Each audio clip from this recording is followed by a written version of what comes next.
What should a military power do when 4 armed patrol boats charge straight toward its nuclear aircraft carrier in the middle of the night? Before we continue, subscribe if you believe the United States acted correctly by holding course and locking all systems when the Venezuelan flotilla accelerated without responding to calls.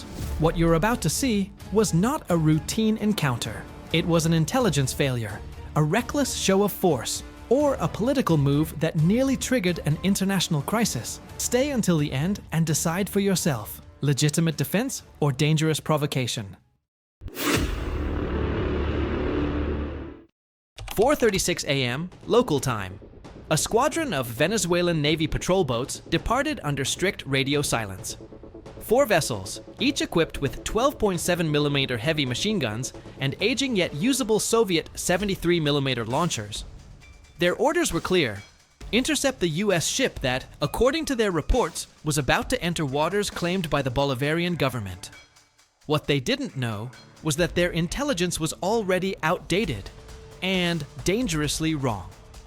Venezuelan intelligence indicated that the target was a lone American destroyer, but the reality was very different.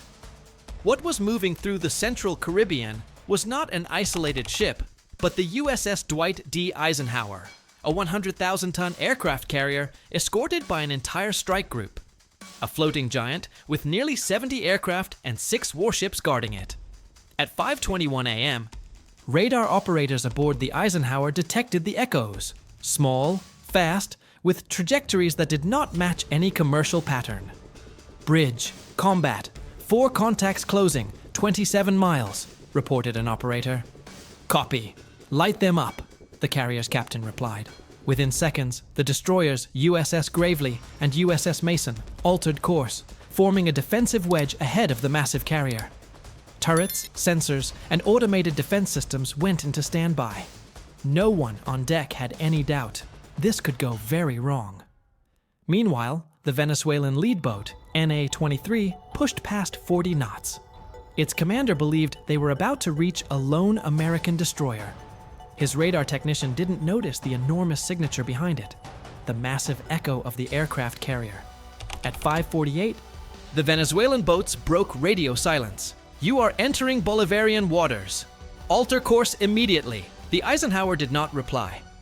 Not a word. Only silence. 3 minutes later, the 2 formations had visual contact. It was then that the crew of the NA-23 realized the truth. They were not heading toward a destroyer. They were facing a nuclear aircraft carrier with a fully alert strike group, all sensors already pointed at their boats. What Venezuela had intercepted was not just any naval presence. It was one of the most lethal and technologically advanced formations on Earth, a U.S. Navy carrier strike group.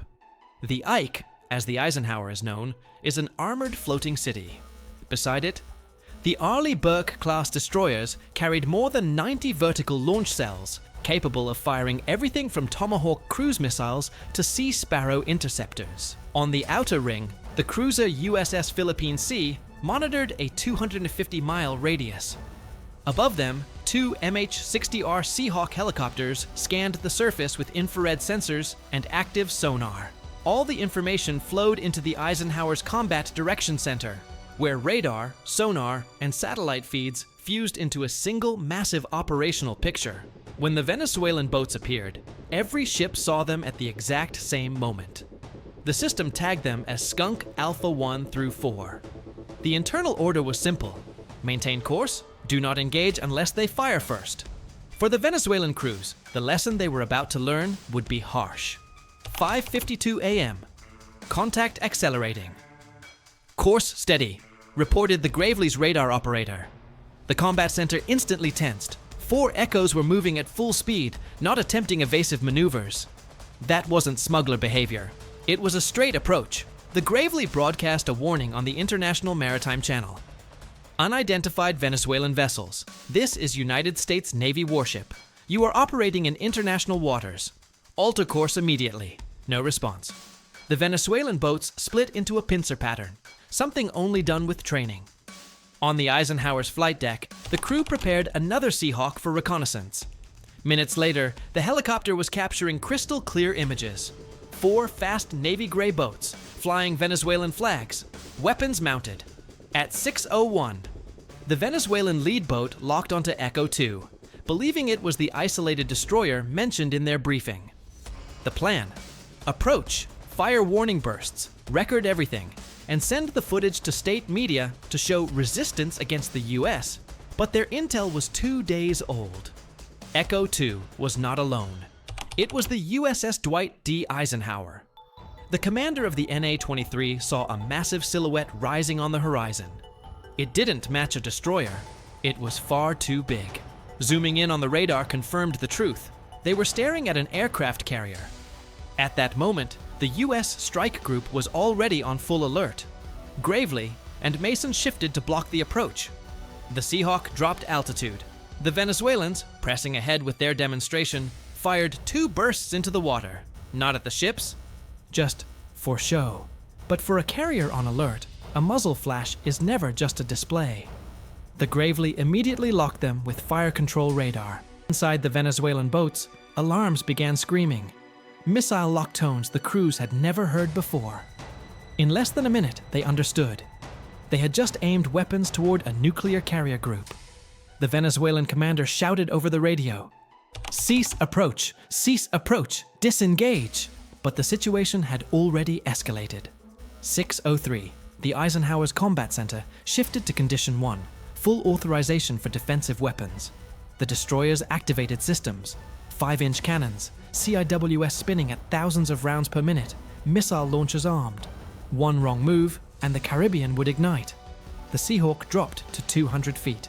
Its operator saw something alarming.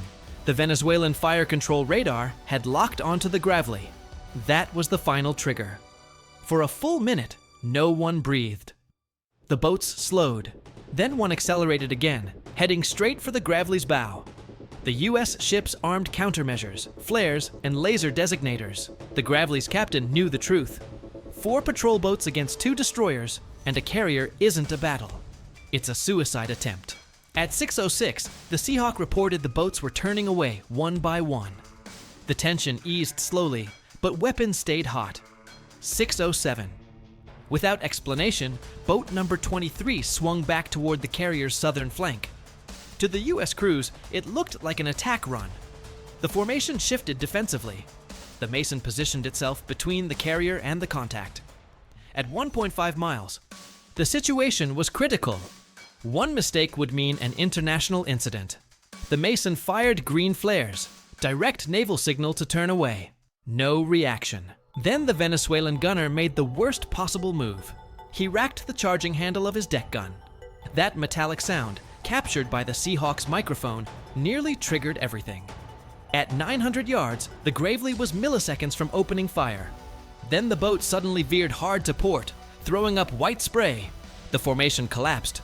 The threat evaporated. At 7, no Venezuelan vessels remained on radar or sonar. But the conflict shifted to another arena: the media. Hours later, Caracas released a video claiming they had pushed back a US ship. The Pentagon answered with satellite imagery and radar logs proving the strike group was more than 80 miles from Venezuela. Diplomats scrambled to cool tempers. No shots fired, no injuries. Only a near miss that could have changed headlines worldwide. For the sailors who lived it, it was the closest they had come to real combat outside wartime. Many factors created the perfect storm: outdated coastal radar, the strike group's nighttime repositioning, misinterpretation, political pressure.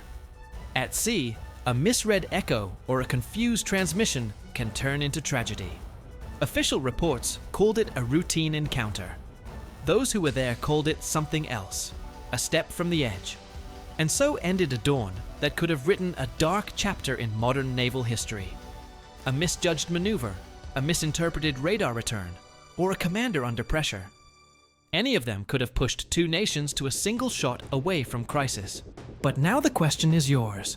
If 4 armed boats raced toward your aircraft carrier, ignoring calls and showing weapons, would you wait another second or fire first? That decision between caution and catastrophe was only inches from becoming reality. Leave your answer in the comments. I want to know what you would have done. Thank you for watching this report. If you want to understand how modern conflicts begin, and how they almost begin. Subscribe, share this video, and activate notifications. Join me in the next analysis, where another split-second decision might change everything.